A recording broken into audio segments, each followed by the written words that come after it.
Alhamdulillah. Assalamualaikum warahmatullahi wabarakatuh. Sabahul khair, selamat pagi, selamat berhujung minggu, selamat memulakan hari minggu yang pertama barangkali untuk mereka-mereka yang bekerja hari ini, bersekolah dan sebagainya. InsyaAllah kita pun dah nak cuti untuk hari raya. InsyaAllah semoga kita manfaatkan baki-baki ini dengan bersungguh-sungguh dan juga memanfaatkan baki-baki akhir Ramadan ini. Hari ini 25 Ramadan, barangkali semalam kita rasakan insyaAllah semoga ada natijahnya daripada amalan-amalan yang kita lakukan, yang kita gandakan di bulan Ramadan ini. InsyaAllah semoga kitalah antara insan-insan yang bertemu dengan Lailatul Qadar, yang mana Allah sebut Lailatul Qadar khairum min alf syahr, insya-Allah. Dan hari ini kita nak bicara berkenaan dengan Lailatul Qadar.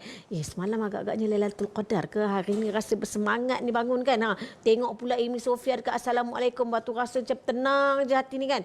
Adakah begitu cara-caranya ataupun bagaimanakah tanda-tandanya? Ini semua akan kita bicarakan sebentar lagi, insya-Allah. Kita akan bersama dengan Al-Fadhil Ustaz Iqbal Zain, yang ini merupakan wakil Pertubuhan Mihrab, untuk bercerita berkenaan mengenal tanda Lailatul Qadar. Assalamualaikum Ustaz. Waalaikumsalam warahmatullahi wabarakatuh.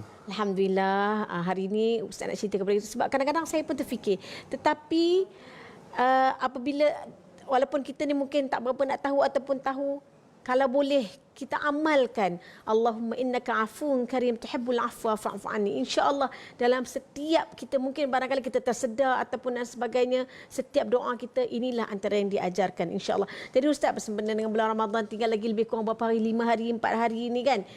Apa antara tanda-tanda Lailatul Qadar yang boleh dikenali oleh kita? Semalam, hari ini 25 Ramadan, semalam ialah malam ganjil. Semalam kot. Tapi apakah tanda-tandanya? Silakan Ustaz. Baik, terima kasih banyak Kak Amy Sofia. Assalamualaikum warahmatullahi wabarakatuh. Nahmaduhu wa nusalli wa nusallim ala rasulihil karim, amma ba'd. Sidang penonton, muslimin muslimat, hadirin dan hadirat yang dirahmati dan diberkati Allah SWT sekalian. Antara salah satu keistimewaan yang khusus yang Allah Ta'ala berikan kepada umat Nabi SAW yang umurnya singkat-singkat, pendek-pendek ini adalah malam Lailatul Qadar. Untuk umat ini memburunya, umat ini mencarinya. Maksud memburu dan mencari malam Lailatul Qadar bukan duduk di tepi tingkap, tengok kalau ada apa-apa tanda, hanya tunggu dan menanti melihat, ataupun masuk dalam hutan tengok mana-mana ada pokok yang sujud. Itu bukan cara memburu Lailatul Qadar. Itu bukan maksud mencari Lailatul Qadar. Maksud mencari dan memburu Lailatul Qadar adalah menghidupkan malam Ramadan dengan penuh dengan pengisian takarub kepada Allah Subhanahu Wa Taala. Sebenarnya berbincang tentang Lailatul Qadar kami, ianya sebenarnya adalah satu malam yang Allah Taala rahsiakan dalam sepanjang tahun. Dia bukan sekadar khusus dalam bulan Ramadan sahaja, tetapi Allah Taala sembunyikan salah satu malam daripada sepanjang tahun di dalam tahun-tahun Islam. Dan akan tetapi petunjuk-petunjuk yang kita dapat baca daripada Al-Quran dan hadis bahawa petanda-petanda untuk ianya berada di dalam bulan Ramadan adalah lebih besar lagi. Dan untuk ia berada pada 10 yang terakhir, kemungkinannya adalah lebih besar. Dan untuk ia berada pada malam-malam yang ganjil, daripada 10 yang terakhir itu, kemungkinannya adalah lebih besar lagi. Dan daripada malam-malam yang ganjil itu, untuk berlaku pada 27 Ramadan adalah lebih besar lagi. Ini adalah petunjuk-petunjuk yang kita dapat baca daripada Al-Quran dan hadis. Dalam Quran menyebutkan inna anzalnahu fi lailatul qadar. Allah Taala menurunkan Quran pada malam Lailatul Qadar, dan Allah Taala juga berfirman syahrul ramadan alladzi unzila fihi al-Quran. Bulan Ramadan adalah bulan di mana Quran diturunkan. Di sini menunjukkan bahawa kaitan antara Lailatul Qadar itu dengan bulan Ramadan. Maksudnya kemungkinan untuk ia jatuh dalam bulan Ramadan adalah lebih besar lagi. Oleh kerana itu, dalam hadis Rasulullah suruh kita memburu lebih dalam bulan Ramadan dan lebih daripada 10 malam yang terakhir. Tujuan kita belajar tanda-tanda, seperti mana Rasulullah sebutkan tentang tanda-tanda kiamat dan sebagainya. Tanda-tanda ini adalah untuk kita lebih alert, lebih berwaspada, lebih sedar dan mengambil iktibar pelajaran berdasarkan tanda-tanda yang ada. Demikian juga dengan petanda ataupun alamat-alamat daripada malam Lailatul Qadar. Ianya juga ada sebahagian yang disebutkan oleh Rasulullah sallallahu alaihi wasallam dan ada pula yang ditulis oleh para ulama, para wali-wali Allah berdasarkan pengalaman mereka yang dapat berjumpa dengan malam Lailatul Qadar. Dan antara Antaranya yang disebutkan oleh Imam Abdullah Ibn Alawi Al-Haddad mengatakan apabila dalam 10 terakhir Ramadan, apabila malam ganjil jatuh pada mana-mana malam Jumaat, untuk malam itu berlaku malam Lailatul Qadar, kemungkinannya dah lebih besar lagi. Lebih besar lagi posibilitinya. Dan antara tanda yang lain yang disebutkan di dalam kitab adalah pada malam tersebut, tanda-tanda ini ada yang berlaku semasa malam itu dan ada yang berlaku selepas berlalunya malam Lailatul Qadar. Semasa malam Lailatul Qadar itu suhunya adalah suhu yang sedang-sedang, tak terlalu sejuk dingin menyengat, tidak terlalu panas. Ini adalah suhu yang sedang-sedang dan jiwa akan lebih senang terasa, lebih senang tersentuh dan lebih mudah untuk menjatuhkan air mata ketika seseorang merintih, merayu berdoa kepada Allah Subhanahu Wa Taala, maka jiwanya lebih sentosa dan bulu rumahnya lebih mudah meremang apabila dia berdoa. Itu tanda pengabulan daripada Allah Subhanahu Wa Taala.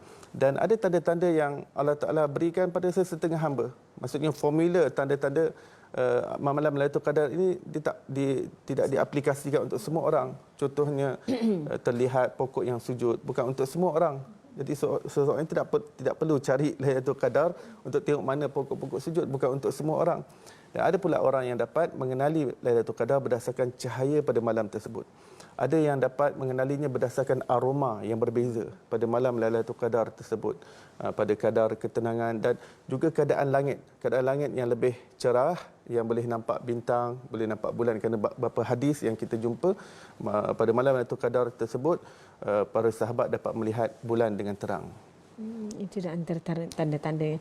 Jadi Ustaz, sebenarnya diajarkan oleh Rasulullah SAW kepada kita ketika mana Aisyah bertanya, apakah antara apa yang boleh dilakukan sekiranya aku terjaga, sekiranya ketika pada malam itu adalah malam Lailatul Qadar, dan juga apakah amalan-amalan lain yang boleh kita lakukan pada malam Lailatul Qadar untuk mendapat keberkatan dan juga pahala yang besar, yang mana kita nak betul-betul memaksimumkan amalan kita pada malam tersebut. Baik, soalan daripada Sayyidatina Aisyah kepada Rasulullah, kalau saya dapat berjumpa dengan malam Lailatul Qadar, apa doa yang saya patut baca? Di sini kita dapat lihat para salafus salihin sejak daripada zaman sahabat, mereka sudah alert dan berwaspada untuk nakkan malam Lailatul Qadar dan dapat melihat tanda-tanda malam Lailatul Qadar. Kalau tak dapat lihat tanda-tandanya, maka Siti Aisyah tidak akan kata kalau saya jumpa Lailatul Qadar apa yang patut saya baca. Masih ada tanda-tanda yang dapat dilihat, dapat dikesan, dapat didetek. Maka Rasulullah SAW mengatakan bahawa jika kamu berjumpa pada malam Lailatul Qadar, doa yang patut kamu banyakkan adalah Allahumma innaka afun karim tuhibbul afwa fa'fu anna. Ya Allah, sesungguhnya Engkau Maha Pemurah dan Engkau Maha Pemaaf. Ya Allah, kurniakanlah kemaafan kepada kami. Ya Allah, lepas pandangkanlah kesalahan dan kesilapan kami. Maksudnya itu doa yang besar untuk kita minta daripada Allah Subhanahu Wa Taala, memohon keampunan, memohon kemaafan daripada Allah Subhanahu Wa Taala. Seseorang tak dapat lepas daripada api neraka, tidak akan terselamat daripada api neraka kecuali dengan keampunan Allah Subhanahu Wa Taala. Seperti mana seseorang tak dapat masuk syurga kecuali dengan rahmat Allah. Demikian juga seseorang tak dapat terselamat daripada api neraka kecuali dengan keampunan Allah Subhanahu Wa Taala. Kalau nak harapkan amal ibadah kita semata-mata, tak mampu, tak cukup. Dan antara perkara yang patut kita perbanyakkan malam Lailatul Qadar adalah memperbanyakkan amalan sunat. Sebenarnya seseorang yang solat fardu saja, maghrib dan isyak pada malam Lailatul Qadar, dia sudah dapat dah kelebihan malam Lailatul Qadar. Sebab maghrib dan isyak berada dalam tempoh masa Lailatul Qadar berlaku. Akan tetapi kita dianjurkan untuk memperbanyakkan amalan ibadah sunat kerana pahala dan ganjaran yang didapati dan keterbukaan jiwa kepada makrifat, kepada kefahaman agama akan lebih besar berlaku pada malam Lailatul Qadar. Kerana pintu-pintu rahmat, pintu-pintu kefahaman agama, pintu-pintu makrifat dibuka luas oleh Allah Subhanahu Wa Taala di dalam malam Lailatul Qadar untuk roh kita mendaki kepada peningkatan yang lebih tinggi bersama dengan roh-roh yang mulia di alam roh. Maka pintunya lebih terbuka pada malam Lailatul Qadar. Maka memperbanyakkan amalan sunat, ibadah-ibadah taqarrub kepada Allah, ia menyebabkan roh kita mendaki dan ganjaran kita lebih besar. Kita bukan saja nak mengerjakan yang fardu kemudian selesai, akan tetapi kita nakkan taqarrub. Taqarrub ini melahirkan rasa cinta kita kepada Allah SWT, mendapat cinta Allah. Dan antaranya dengan berqiyamul lail, solat tahajud dan tarawih. Qabliyah dan ba'diyah ini adalah sangat utama. Seseorang yang solat tarawih tetapi tidak memerhatikan qabliyah dan ba'diyah. Yang penting ba'diyah maghrib dan ba'diyah isyak. Pahala ba'diyah itu sahaja lebih besar daripada tarawih. Walaupun tarawih itu sudah besar pahalanya. Akan tapi jangan sampai tertinggal ba'diyah. Kerana keutamaan ba'diyah itu solat sunat rawatib lebih besar pahalanya nak berbanding dengan solat sunat tarawih. Baik berbanding dengan ba'diyah rawatib juga dengan solat sunat tarawih, di samping itu solat sunat tasbih, solat sunat tahajud, solat sunat taubat, solat sunat hajat, untuk menunjukkan kehambaan kita kepada Allah. Solat sunat tasbih, solat sunat yang panjang tetapi dia menunjukkan kehambaan kita kepada Allah, menunjukkan yang kita ini berhajat kepada Allah Subhanahu wa taala, dan memperbanyakkan bacaan Quran, memperbanyakkan doa, memperbanyakkan zikir, memperbanyakkan istighfar, dan memperbanyakkan selawat ke atas Rasulullah sallallahu alaihi wasallam, dan berinfak. Kata Sayyidatina Aisyah, apabila masuk bulan Ramadan, Rasulullah akan lebih giat lagi berinfak dengan jumlah yang lebih besar berbanding bulan-bulan yang lain. Allahu Akbar. Masya Allah, banyak yang kita dapat daripada Ustaz pada hari ini, perkongsian yang mana saya pun rasa macam ba'diyah ni sebenarnya rawatib ni penting. Jadi jangan kita sia-siakan. Jadi banyak kalau kita tengok Ustaz, apa antara hikmah dan juga pengajaran yang kita nak sangat. Gapo dia Lailatul Qadar tu kan? Kenapa yang kita nak kena mengejar Lailatul Qadar? Yang apakah yang dimaksudkan khairum min alfi syahr? Kenapa kita perlu mengejar? Kenapa kita perlu memburunya? Jadi kita nak berehat seketika, nantikan jawapannya selepas ini.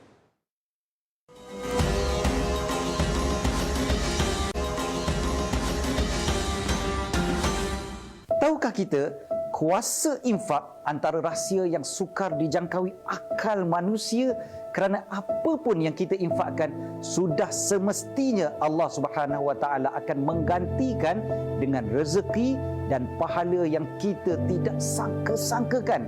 Subhanallah. Ayuh mulakan amalan infak ini dengan berinfak dan berwakaf kepada kempen membina aset Islam oleh Pertubuhan Mihrab sekarang. Ketahuilah, dana kempen membina aset Islam oleh Pertubuhan Mihrab ini bukan sahaja disalurkan untuk pembinaan semula Masjid Nurul Islamiyah Sungai Choh, Rawang, tetapi infak anda ini juga akan disalurkan kepada pembinaan dan pengurusan Ma'had Tahfiz Sains Fatimah Az-Zahra, Gombak. Masya Allah, kita berinfak untuk Pertubuhan Mihrab ini bermakna kita telah memudahkan urusan mereka membina rumah Allah serta sebuah tahfiz yang bakal melahirkan lebih ramai generasi hafaz. Maka ayuh kita berinfak dan berwakaf kepada kempen membina aset Islam oleh Pertubuhan Mihrab sekarang. Semoga Allah kurniakan rezeki berlipat kali ganda di dunia dan pahala yang mencurah-curah di akhirat kelak. Berinfaklah sekarang.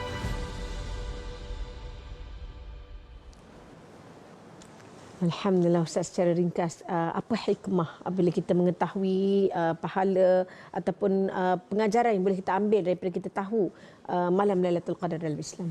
Baik, segala perkara yang Allah Ta'ala sembunyikan daripada hamba-Nya, seperti bilakah berlakunya kiamat, bilakah berlakunya ajal, bilakah berlakunya mustajab doa ketika hari Jumaat, dan perkara-perkara ini disembunyikan Allah untuk sebagai ujian kepada hamba tersebut. Siapa yang benar-benar ingin menzahirkan kehambaannya kepada Allah, menundukkan dirinya patuh kepada Allah SWT, dan bagaimana keimanannya kepada yang gaib, maka hikmah daripada malam Lailatul Qadar ini adalah untuk memupuk rasa kehambaan dalam jiwa seorang manusia, untuk memupuk keimanan dan ketakwaannya kepada Allah Subhanahu Wa Taala. Dalam hadis baginda SAW bersabda, "Man qama Ramadana imanan wahtisaban, ghufira lahu ma taqaddama min dhanbih." Barang siapa yang menghidupkan malam Ramadan dengan penuh keimanan, maksudnya dengan penuh keikhlasan, kejujuran hati dengan Allah, hubungan yang bersih dengan Allah, sangka baik dengan Allah, dengan penuh keikhlasan, dengan penuh keimanan maksudnya hati yang benar-benar bersih dengan Allah, wahtisaban, dan penuh pengharapan pada Allah, nescaya Allah Ta'ala mengampunkan segala dosa-dosanya yang lalu. Maksudnya di sini untuk nak memupuk kehambaan manusia mengejar sesuatu yang mahal di sisi Allah, iaitu keampunan, dan untuk memupuk keimanan dan ketakwaan. Tanpa keimanan, seseorang tak dapat pengampunan dalam bulan Ramadan. Baginda SAW bersabda, amat malang daripada kalangan umatku yang Ramadan datang kepadanya dan dia berlalu daripada bulan Ramadan tanpa dia mendapat pengampunan daripada Allah Subhanahu wa taala.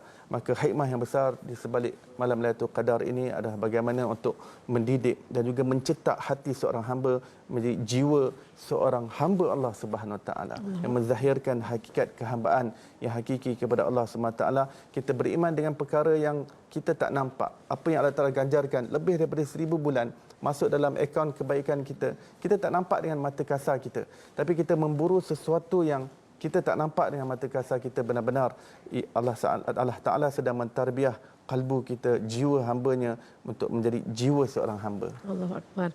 Sebenarnya sedih sangat rasa bila Ustaz cakap macam tu. Rasa macam amat malang untuk kita. Berlalunya Ramadan tapi kita tidak mendapat pengampunan daripada Allah Subhanahu Wa Taala. Berlalunya Ramadan tapi kita ni berpuasa hanya sekadar lapar dan dahaga. Allahu Akbar.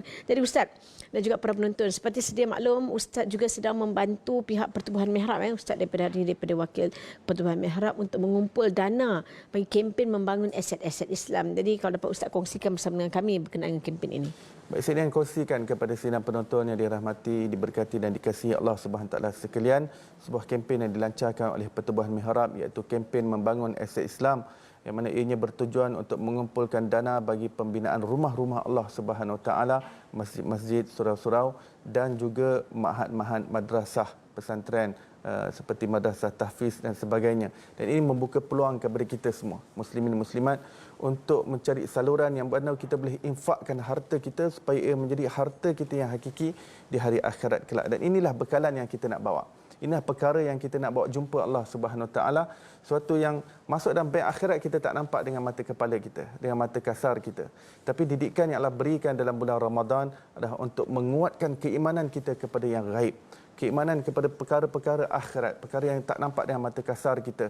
Demikian infak kita keluar daripada poket kita, keluar daripada dompet kita, keluar daripada balance account bank kita. Kita tak nampak mata kasar dia depositkan ke dalam bank akhirat. Tetapi dengan keimanan yang jitu, apabila kita berinfak di situ, tanda kejujuran, itu adalah bukti kebenaran keimanan kita kepada Allah Subhanahu Wa Taala.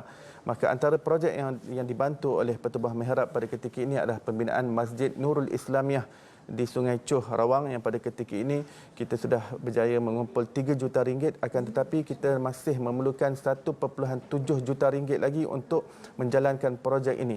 Mudah-mudahan pada 10 yang terakhir Ramadan ini Allah Ta'ala lembutkan hati-hati kita yang dermawan, yang budiman untuk membantu pembinaan ini dan melengkapkan projek agar hamba-hamba Allah lebih mudah untuk beribadah dan memakmurkan rumah Allah Subhanahu Wa Taala.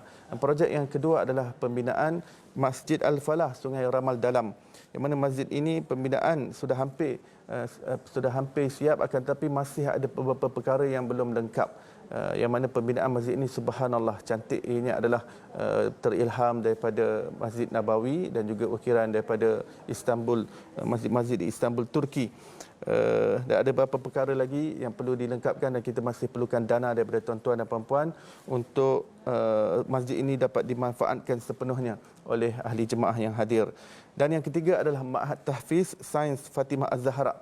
Yang perkembangan terkini Ma'had Tahfiz ini bahawa telah masuk pada fasa yang kedua, iaitu fasa kerja-kerja tanah, ratakan tanah dan sebagainya, dan kita masih memerlukan dana untuk menjalankan projek untuk membina Ma'had Tahfiz Sains Fatimah Az-Zahra bagi melahirkan para ilmuwan, para ulama dan orang-orang yang mahir dalam selok-belok bidang ilmu agama. Mudah-mudahan ini adalah generasi yang dengan saham yang kita berikan, saham akhirat, terbentuknya para ulama, dan mudah-mudahan ilmu yang terus mengalir, kita ada bahagian, kita ada saham di dalamnya.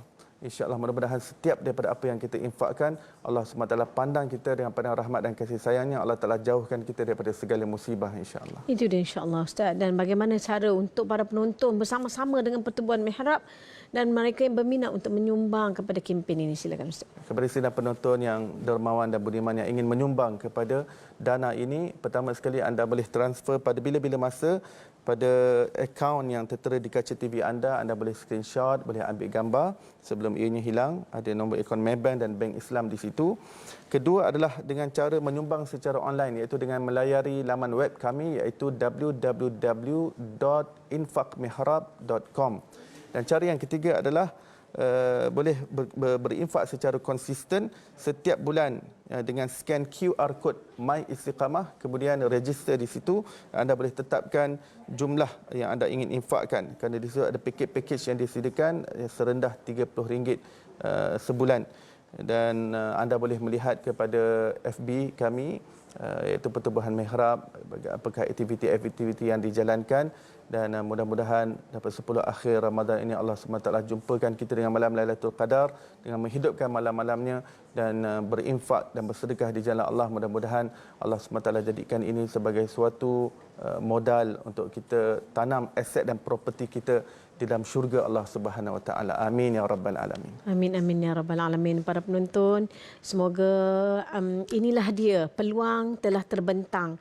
Maka kita gunakan sebaiknya untuk apa? Untuk kita sama-sama menyumbang kepada Pertubuhan Mihrab, dan juga kita deposit duit kita dah siap-siap dah untuk apa? Untuk bekalan di akhirat kelak, insya-Allah. Dan sebenarnya bulan Ramadan yang mulia ini, insya-Allah di akhir-akhir Ramadan ini kita manfaatkan sebaiknya. Seperti mana kata Ustaz tadi, kita kejar, kita rebut. Seumpama sale, ada sale hujung tahun, kita rebut ni, beratur daripada pukul 9 pagi nak buka pukul 11 pagi, beratur daripada pukul 3 pagi. Bayangkan bagaimana untuk kita, adakah kita berusaha sebegitu untuk mengejar yang Allah katakan ada hikmah, ada pengajaran, ada sesuatu istimewa pada Lailatul Qadar dan juga pada malam-malam yang sebenarnya malam-malam rahsia. Kita pun tak tahu bila, insya-Allah.